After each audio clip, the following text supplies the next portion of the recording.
ભારતના મહાન ગણિતશાસ્ત્રી શ્રીનિવાસ રામાનુજનને તેમની જન્મજયંતિ નિમિત્તે અનોખી શ્રદ્ધાંજલિ આપવામાં આવી। 22 ડિસેમ્બરના દિવસે ભારતના મહાન ગણિતશાસ્ત્રી શ્રીનિવાસ રામાનુજનની જન્મજયંતિને લઈને રાષ્ટ્રીય ગણિત દિવસની ઉજવણી કરવામાં આવે છે।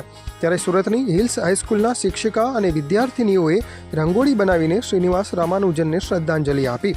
રાષ્ટ્રીય ગણિત દિવસની ઉજવણીના ભાગરૂપે ગુજરાત સાયન્સ સિટી ખાતે 3 દિવસના ગણિત મહોત્સવનું આયોજન કરવામાં આવ્યું હતું, જેમાં સમગ્ર દેશના વિવિધ રાજ્યોની શાળાના વિદ્યાર્થીઓ અને શિક્ષકોએ ભાગ લીધો હતો।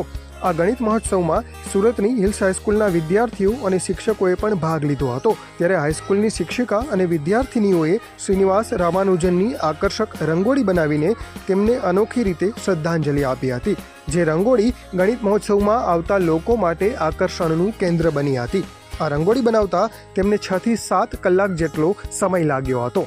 22 ડિસેમ્બર આપણે રામાનુજનની જન્મદિવસનું સેલિબ્રેશન કરીએ છીએ, તો અમને એવું લાગ્યું કે એટલા મહાન વ્યક્તિને આપણે સન્માનિત કરવા માટે અમારી પાસે જે કળા છે એનાથી અમે એમને સન્માનિત કરીએ, એટલે અમને આ આઈડિયા લીધો। આમાં સૌથી મોટો ભોગ અને સૌથી મોટું આમાં જેને કામ કર્યું છે એ અમારી સ્કૂલના drawing teacher mister Anil sir છે। હું છોકરાઓ સાથે અહીંયા આવી હતી આ મહોત્સવમાં, એટલે મેં એમને હેલ્પ કરી છે આમાં।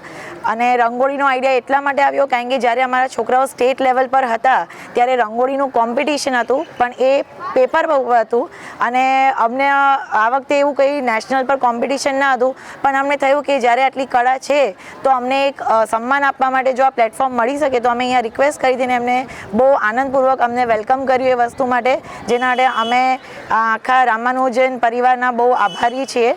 ને રંગોળીની કલા ઘણી બધી છોકરીઓમાં બહુ પહેલેથી રહી છે, તો એ લોકો બહુ ઉત્સાહથી અમને આમાં સપોર્ટ કર્યો ને આટલી મોટી રંગોળી ક્યારે બની ગઈ અમને ખબર ના પડી।